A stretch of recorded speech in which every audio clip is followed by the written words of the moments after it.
everyone, welcome back to Cooking with Mummy. Mummy ഇന്ന് തയ്യാറാക്കിയിരിക്കുന്ന ഒരു സ്നാക്കാണ്. ഞാൻ ഇന്നിവിടെ തയ്യാറാക്കിയിരിക്കുന്നത് നമുക്ക് മലയാളികൾക്ക് എല്ലാവർക്കും ഏറ്റവും ഇഷ്ടമുള്ള ഒരു സ്നാക്കാണ് പരിപ്പ് വട. ഒരു ഗ്ലാസ് കട്ടൻ കാപ്പിയും ഒരു പരിപ്പ് വടയും ആർക്കാണ് ഇഷ്ടമില്ലാത്തത്, നല്ല മഴയൊക്കെ ഉള്ളപ്പോൾ. അപ്പോൾ അതെങ്ങനെയാണ് ഞാൻ തയ്യാറാക്കിയിരിക്കുന്നതെന്ന് നമുക്ക് നിങ്ങളെ കാണിച്ചു തരാം. അപ്പോൾ അതിനാവശ്യമായ ഏറ്റവും ആവശ്യമായ സാധനം പരിപ്പാണ്. ഞാനിവിടെ എടുത്തിരിക്കുന്ന ചനാദാൽ ഈ പരിപ്പാണ്. ഇത് ഒരു 4 മണിക്കൂർ വെള്ളത്തിലിട്ട് കുതിർത്തി കഴുകി വാരി എടുത്ത് വെച്ചിരിക്കുന്നതാണ്. ഒന്ന് ഡ്രെയിൻ ചെയ്യാൻ വെച്ചിരിക്കുക ഇതിനകത്ത്. അത് ഞാൻ എടുത്തിരിക്കുന്നത് ഇതൊരു 250 ml മെഷറിംഗ് കപ്പായി കാണുന്നത്. ഈ മെഷറിംഗ് കപ്പ് 250 ml, ഇതിനൊരു 3 കപ്പ്. അതാണ് ഞാൻ ഇവിടെ എടുത്തിരിക്കുന്ന കണക്ക്. ഇപ്പം നിങ്ങൾ ഓരോരുത്തരും എടുക്കുന്ന അനുസരിച്ച് സാധനങ്ങൾ ചേർക്കാം. ഞാനിപ്പോൾ ഇതിനുള്ള ഒരു ഏകദേശം കണക്കാണ് പറയുന്നത് കേട്ടോ. ഇതിന് 3 കപ്പാണ് ഞാൻ എടുത്തിരിക്കുന്നത് ഈ കപ്പിന്. പിന്നെ അതിന് ബാക്കിയുള്ള സാധനങ്ങൾ നമ്മളിവിടെ എടുത്ത് വെച്ചിരിക്കുന്നത് ഒരു 20 ചെറിയ ഉള്ളി ഞാനിവിടെ ചെറുതായിട്ട് അരിഞ്ഞ് വെച്ചിട്ടുണ്ട്. നിങ്ങളുടെ കയ്യിൽ ചെറിയ ഉള്ളി ഇല്ലെങ്കിൽ, ചെറിയ ഉള്ളി ഇട്ടില്ലെങ്കിലും കുഴപ്പമില്ല, ഒരു 2 സബോള അതിന് പകരം ചെറുതായിട്ട് അരിഞ്ഞെടുത്താൽ മതി. പിന്നെ അടുത്തത് ഒരു 3 വറ്റൽമുളക്, അതൊരു ചെറിയ പീസാക്കി വെച്ചിട്ടുണ്ട്. ഒരു 3 ഗ്രീൻ ചില്ലി, അതും ചെറിയ പീസാക്കി വെച്ചിരിക്കുന്നതാണ്. ഒരു 2 ചെറിയ കഷ്ണം ഇഞ്ചി, ഇത്രയും വരും, അത് ഒരു ചെറിയ പീസാക്കി കൊത്തിയരിഞ്ഞ് വെച്ചിരിക്കുന്നതാണ്. പിന്നെ അതിനാവശ്യമായ ഉപ്പ് നമ്മുടെ ആവശ്യത്തിന് ചേർക്കണം. അപ്പം ഓരോരുത്തരും ചേർക്കുമ്പോൾ അതിന് ടേസ്റ്റിനനുസരിച്ച് ഉപ്പ് നോക്കി ചേർക്കുക. ഫ്രൈ ചെയ്തെടുക്കാൻ ആവശ്യമായ എണ്ണ, അത് ഞാനിവിടെ ഉപയോഗിക്കാൻ പോകുന്നത് സൺഫ്ലവർ ഓയിലാണ്.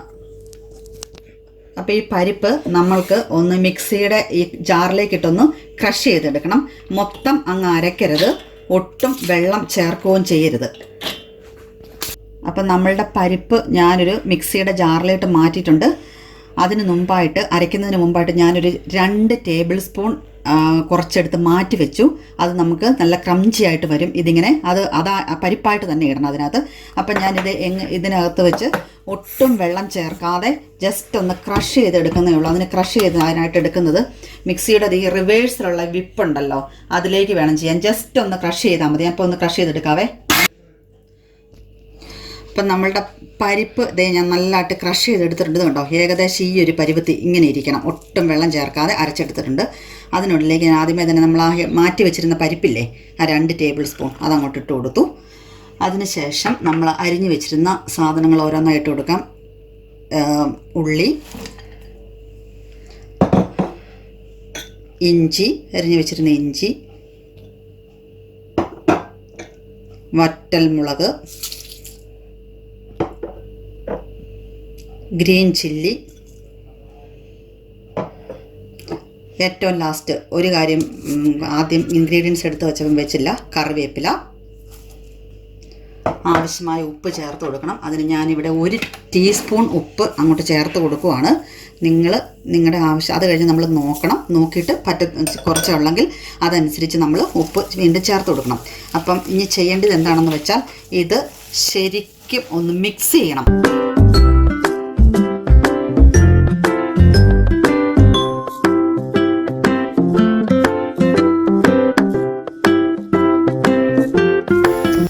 അപ്പം നമ്മളുടെ മിക്സ് റെഡി ആയിട്ടുണ്ട്. അത് ഞാൻ ഇതുപോലെ ചെറിയ ഇതുകൊണ്ടാണ് നമ്മുടെ വലുപ്പത്തിനനുസരിച്ച്, നമുക്ക് ഇഷ്ടമുള്ള വലുപ്പത്തിനനുസരിച്ച് വലുതായിട്ട് വേണം അങ്ങനെ ചെയ്യാം.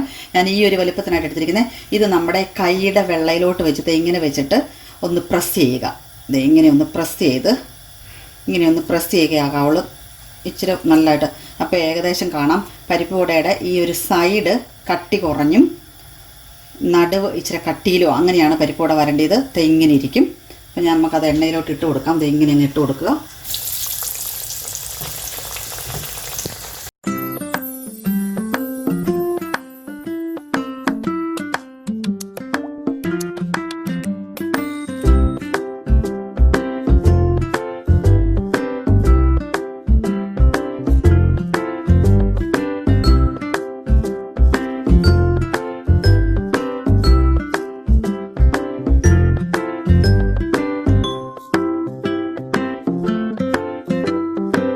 അപ്പം ഇതുണ്ടോ, ഏകദേശം ഈ ഒരു പരുവത്തിലാകുമ്പം, ഒരു ഗോൾഡൻ ബ്രൗൺ ആകുമ്പം നമുക്ക് പരിപ്പ് വട അതൊക്കെ എടുത്ത് എണ്ണ കളഞ്ഞിട്ടുണ്ടോ, അതിങ്ങനെ ഈ ഒരു പരുവത്തിലാകണേ. അപ്പോൾ നമുക്കിങ്ങനെ മൊത്തം ഒന്ന് ഫ്രൈ ചെയ്തെടുക്കാം. അപ്പം നമ്മളുടെ വളരെ ക്രിസ്പി ആയിട്ടുള്ള പരിപ്പ് വട റെഡി ആയിട്ടുണ്ട്. നിങ്ങൾക്ക് എല്ലാവർക്കും ഈ വീഡിയോ ഇഷ്ടമായെന്ന് ഞാൻ വിശ്വസിക്കുന്നു. ഇഷ്ടമായാൽ നിങ്ങൾ ഇതുപോലെ ഒരെണ്ണം ട്രൈ ചെയ്യണം. എൻ്റെ വീഡിയോ ആദ്യമായിട്ടാണ് കാണുന്നതെങ്കിൽ സബ്സ്ക്രൈബ് ചെയ്യാൻ മറക്കരുതേ. Okay, thank